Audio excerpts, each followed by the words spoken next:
गरीब की भूख मिटाने आई दुर्गा। भट्टी के सभी मजदूर अपने कामों में लगे हुए थे। देविका भी भूखे प्यासे भट्टी पर ईंट ढो रही थी। तभी शाम ढलते ही भट्टी का मालिक राम नारायण सभी को पैसे देता है। अरे ये ले देविका बिटिया, तेरी आज की मजदूरी। मगर नारायण चाचा, मेरी मजदूरी तो 250 रुपए हुई, फिर आप मुझे 5 ज्यादा क्यों दे रहे हैं?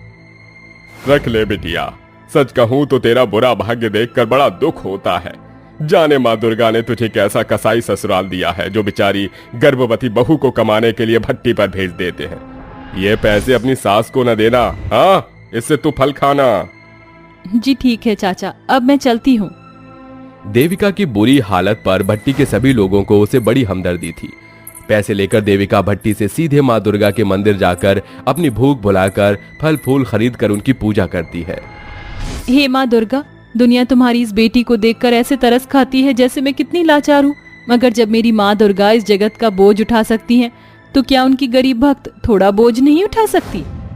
ऐसा कहते हुए दिन भर की भूखी प्यासी उस गरीब की आंखों में आंसू भर आते हैं। देविका के दुख भरे मन में माँ दुर्गा के लिए बड़ा स्थान था। उसके होठों पर आठों पहर माँ दुर्गा का नाम रहता था। वो हर दिन माँ दुर्गा से घंटों बातें करती, जिस कारण आज उसे घर पहुंचने में देर हो जाती है। जैसे ही देविका घर आती है तो उसकी सास शीला उस बेचारी पर चिल्ला पड़ती है। आ गई महारानी, क्यों रे करमजली, रात के 8 बज रहे हैं, अब तक कहाँ थी? किसके साथ मुंह काला करवा रही थी? माँ जी, मुझ गरीब पर ऐसा लांछन मत लगाइए। मैं बस माँ दुर्गा के दर्शन के लिए मंदिर गई थी, वहीं जरा सी देरी हो गई। ये सुनकर शीला गुस्से से बिलबिलाकर बेचारी बहू के बाल खींचकर बोलती है। नास पीटी बेशरम, झूठ बोलती है। अरे माँ, मुझे तो पहले से इस बदजात के लक्षण ठीक नहीं लग रहे थे। पता नहीं इसके पेट में किसका पाप पल रहा है। देविका की लाचारी का फायदा उठाकर उसकी सास और यहाँ तक कि उसका पति भी उस गरीब के दामन पर झूठा लांछन लगाते नहीं चूकते। देविका फूट फूट कर रोती है, जिसे देखकर उसकी तीनों बेटी गौरी, पूजा, छाया कहती हैं। चुप हो जाओ माँ, दादी माँ और पिताजी बहुत बुरे हैं, वो आप पर इतना जुल्म करते हैं। ऐसे ही दिन गुजरते हैं और देविका जो भी पैसे कमाकर लाती, शीला उससे छीन लिया करती। फिर एक दिन, आ गई तू, चल ला दे पैसे। माँ जी, आज मैं आपको ये पैसे नहीं दे सकती, मेरी बच्चियां भूखी हैं। पैसे नहीं देगी तो उठा अपनी 3 तितलियों को और निकल जा मेरे घर से। ऐसा कहकर अत्याचारी कंजूस शीला अपने गरीब गर्भवती बहू को उसकी तीनों बेटियों के साथ घर से बाहर निकाल फेंकती है और 5 साल की पूजा अपनी माँ से पूछती है। अब हम कहाँ जाएंगे, हम कहाँ रहेंगे माँ? पता नहीं मेरे बच्चे, अब तो माँ दुर्गा का ही सहारा है। ऐसा कहकर देविका अपनी तीनों बेटियों का हाथ पकड़कर रास्ता चलने लगती है।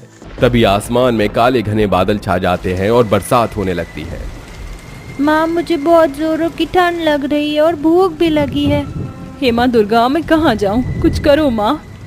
अचानक से एक झोपड़ी के अंदर से एक बूढ़ी औरत लालटेन लेकर झांकती हुई कहती है। बेटी, अंदर आ जाओ। देविका अपनी तीनों बेटियों के साथ बूढ़ी अम्मा के घर में आती है। तभी बच्चियों को ठंड से ठिठुरते देखकर बूढ़ी अम्मा उनके बाल पोंछती है। शुक्रिया अम्मा, आपने अपने घर में मुझे और मेरी बच्चियों को जगह दी।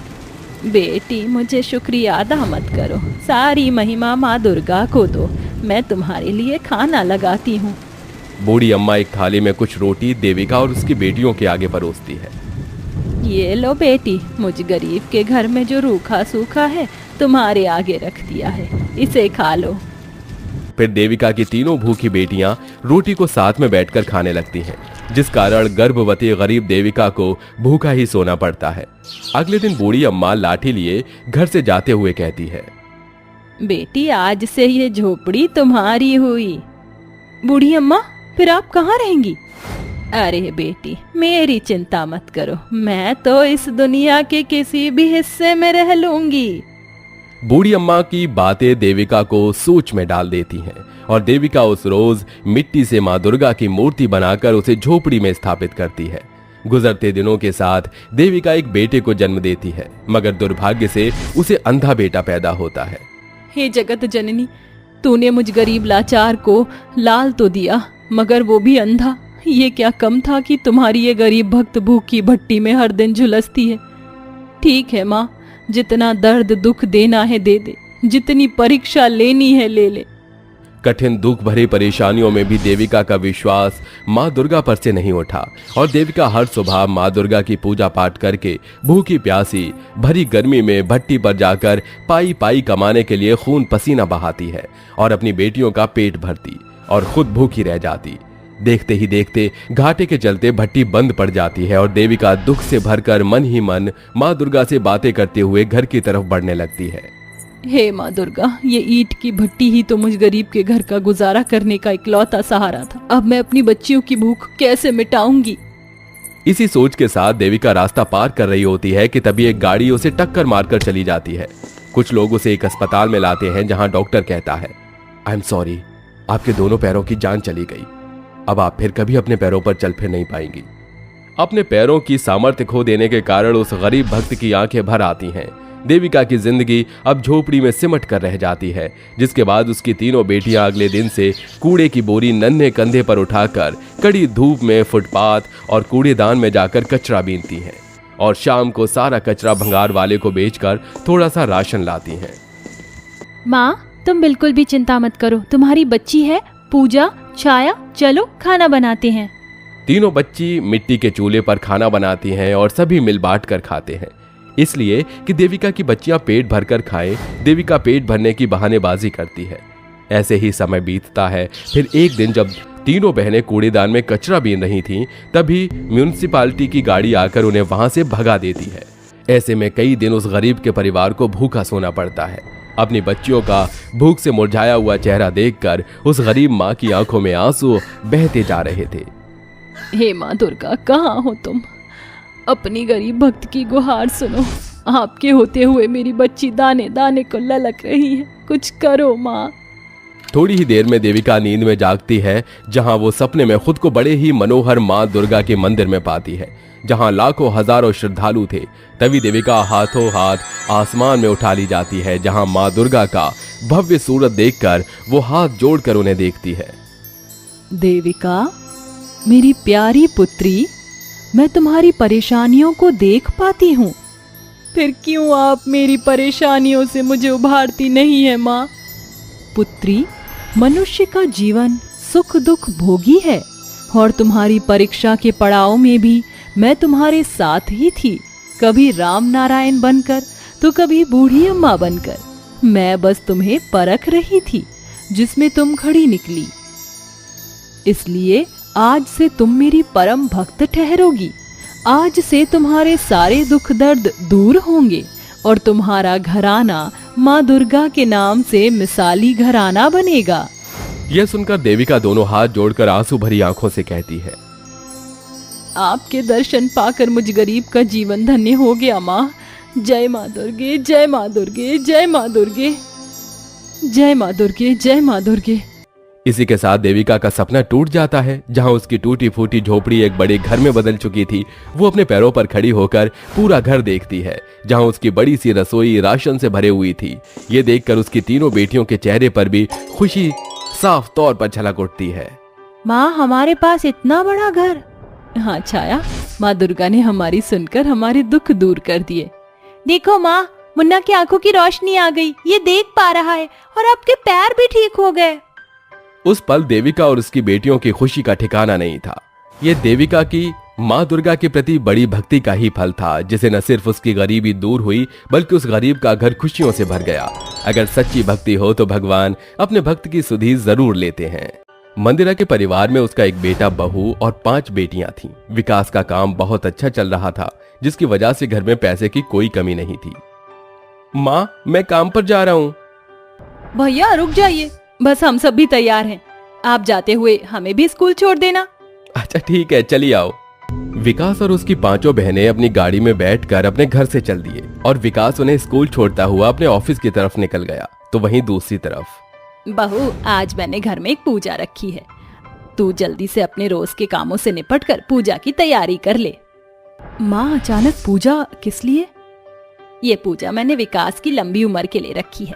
मैं चाहती हूँ कि मेरे घर का इकलौता चिराग हमेशा सलामत रहे और कभी भी उस पर कोई आंच ना आए। फिर क्या था, गौहर लग गई अपने पति की लंबी उम्र के लिए पूजा की तैयारियों में। हे भगवान, ये पूजा मेरे पति की लंबी उम्र के लिए है, लेकिन मेरा तो दिल बैठा जा रहा है। समझ नहीं आता कि ऐसे अजीब अजीब से ख्याल अचानक ही मुझे क्यों आ रहे हैं। हे भगवान, बस तू मेरे सुहाग की रक्षा करना। एक तरफ गौहर का दिल बैठा जा रहा था तो वहीं दूसरी तरफ, अरे इस गाड़ी के ब्रेक को अचानक क्या हुआ? ये तो लग ही नहीं रहा। विकास ने ब्रेक लगाने की बहुत कोशिश की, लेकिन कार का ब्रेक अचानक ही फेल हो गया था, इसलिए वो नहीं लगी। सामने एक बड़ा सा पेड़ था जिससे विकास की गाड़ी की टक्कर हो गई और उसकी वहीं मौत हो गई। कुछ इंसानों ने उसे पहचान लिया और वो विकास के शरीर को घर तक ले आए। मंदिरा जिस चिराग को जलाए रखने के लिए पूजा करवा रही थी, वो चिराग पूजा के पहले ही बुझ चुका था और अब पूरे घर में अंधेरा छा गया था। उठ जा मेरे बच्चे, एक बार अपने मुंह से मुझे माँ कह दे। मंदिरा और उसकी 5 बेटियों का रो रो कर बुरा हाल था, लेकिन गौहर इस सदमे की वजह से अपने होश में ही नहीं थी। आंखें खोलो भैया, देखो हम सभी आपको उठा रहे हैं, हम सब आपके बिना अधूरे हैं भैया, आंखें खोलो। सभी ने बहुत जगाया, लेकिन विकास तो अब गहरी नींद में सो चुका था और अब वो कभी भी उठने वाला नहीं था। इसी तरह से समय बीता और मंदिरा के घर में अब पैसे की किल्लत होने लगी। माँ, आज तो घर में एक भी अनाज का दाना नहीं है, आज हम क्या खाएंगे? पता नहीं, तो ज्यादा चिंता मत कर, जो हमारे नसीब का होगा वो खुद चलता हुआ हम तक आएगा। सभी घर में बहुत ज्यादा परेशान थे। गौहर अपनी सास और भूखी नंदों के चेहरे नहीं देख पा रही थी, लेकिन वो कर भी क्या सकती थी। गौहर कुछ देर के लिए अपने कमरे में आ गई और अपने पति की तस्वीर के आगे सिर झुकाकर बैठ गई। आप क्यों चले गए? इस घर की हंसी खुशी रौनक बस आपसे ही जिंदा थी, लेकिन वो सब कुछ आप अपने साथ किसी दूसरी दुनिया में ही ले गए और यहाँ मुझे अकेला छोड़ दिया। क्यों? अब आप ही बताओ कि मैं क्या करूं? आपकी भूखी माँ, आपकी भूखी बहनें और आपकी भूखी बीवी का पेट कैसे भरूं? बोलिए विकास जी, आपको जवाब देना पड़ेगा। गौहर ये बातें रोते हुए बोल रही थी कि तभी उसके दिमाग में एक बात आई और वो सीधे अपनी सास के पास गई। माँ, मुझे आपसे कुछ पूछना था। माँ, मैं सोचती हूँ कि मुझे भी कोई काम कर लेना चाहिए। जरूरी तो नहीं कि घर का चिराग बस बेटा ही होता है, एक बेटी भी, एक बहू भी अपनी मेहनत से अपने घर में उजाला कर सकती है। बस आप मुझे इजाजत दे दीजिए।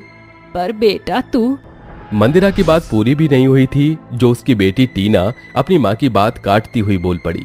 हाँ माँ, ये सही कह रही हैं। वैसे भी इन्हीं की वजह से हमारे भैया हमें छोड़कर गए हैं, तो अब यही हमारे घर की परेशानियों को दूर करेंगी।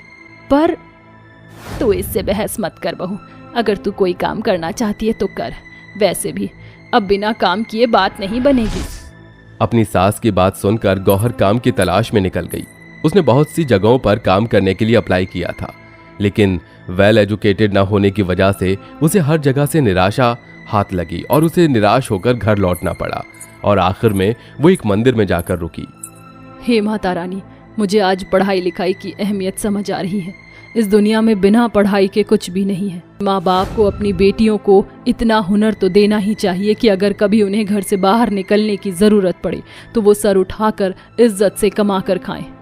मैं समझ गई हूँ माता रानी, और मैंने आज ही ये फैसला किया है कि मैं अपनी नंदों को पढ़ाऊंगी, उन्हें कामयाबी की राह पर चलाऊंगी, ताकि कभी भी अगर उनके सामने ऐसी स्थिति आए तो उन्हें मेरी तरह मारा मारा ना फिरना पड़े। बस माता रानी, आप मुझे भी कोई राह दिखा दो जो मैं अपनी भूखी माँ और नंदों का पेट भर पाऊं। गौहर मंदिर में पूजा करके फिर से काम की तलाश में निकल गई। तभी उसे चलते चलते एक बड़ा घर दिखाई दिया जिसमें काम चल रहा था। हो सकता है कि मुझे यहाँ पर कोई काम मिल जाए, जाकर कोशिश करती हूँ। गौहर ने जाकर ठेकेदार से बात की और उसने उसे वहीं ईंटों को उठाने के काम पर रख लिया। पूरा दिन गौहर ने बहुत मेहनत से काम किया और शाम को वो अपनी मेहनत के पैसे लेकर घर की तरफ निकल गई। इन पैसों से ज्यादा कुछ तो नहीं, लेकिन आटा तो आ ही जाएगा। गौहर ने वहीं दुकान से आटा खरीदा और उसे लेकर अपने घर चली गई। बहू तू आ गई, कोई काम मिला कि नहीं? जी माँ, एक काम मिल गया है। क्या काम मिला है वो मैं आपको बाद में बताऊंगी, पहले आप सभी कुछ खा लीजिए। गौहर ने अपने परिवार के लिए रोटी बनाई और नमक के साथ अपनी माँ और नंदों के आगे रख दी। खाते हुए मंदिरा बोली, बेटा तू हमारे लिए कितना कुछ कर रही है। ये तो कुछ भी नहीं है माँ, मैंने आज जिंदगी से एक बहुत बड़ा पाठ सीखा है और मैंने ये फैसला किया है कि मैं अपनी 5 नंदों को पढ़ाऊंगी और इन्हें एक अच्छी और कामयाब इंसान भी बनाऊंगी। ये नामुमकिन है, हम पर अपने खाने को तो पैसे नहीं हैं, पढ़ाई के लिए कहाँ से आएंगे? जहाँ से भी आए, लेकिन मैं अपनी नंदों को ऐसे अनपढ़ नहीं छोड़ूंगी। गौहर ने अपने काम में बहुत मेहनत की और उसने अपनी नंदों का किसी तरह से एडमिशन करा दिया। गौहर मजदूरी के काम के पैसों से ही अपनी नंदों को पढ़ा लिखा रही थी। हे माता रानी, बस तुम मुझे ऐसे ही काम करने की हिम्मत देती रहना ताकि मैं अपनी नंदों को पढ़ा लिखा सकूं। इसी तरह से समय बीत गया और अब गौहर की नंदों की पढ़ाइयां भी पूरी हो चुकी थी। उसकी 2 नंद डॉक्टर थी तो बाकी की 3 लॉयर। शुक्रिया भाभी जी, आज आपकी मेहनत की हमें इस मुकाम तक लाई है। अगर आप ना होती तो हम अनपढ़ ही रह जाते। भैया के जाने के बाद मैंने आपको बहुत बुरा भला कहा था। इस सब के लिए आप मुझे माफ कर देना। तुम माफी मत मांगो, तुम्हारे ही शब्दों ने मुझे दुनिया दिखाई है और अब तुम्हें कामयाब करके मैंने मेरी जिंदगी का सबसे बड़ा पड़ाव पार कर लिया है। हाँ भाभी, हम जानते हैं कि किस तरह से आपने आधे पेट खा खाकर हमारी पढ़ाई जारी रखवाई थी, लेकिन अब आपको ये सब करने की कोई जरूरत नहीं है। अब हम आपको जिंदगी के आराम दिखाएंगे। गौहर की मेहनत रंग ला चुकी थी क्योंकि अब उसकी 5 नंद कामयाबी के शिखर पर थीं। उन 5 ने अपनी पढ़ाई को काम में लिया और कुछ ही दिनों में अपने घर के हालातों को बदल दिया। आ जाओ मेरी बच्चियों, चलो सभी मिलकर खाना खाते हैं। सभी ने एक बार फिर से खुशी खुशी भरपेट खाना खाया और सभी खुशी खुशी रहने लगे।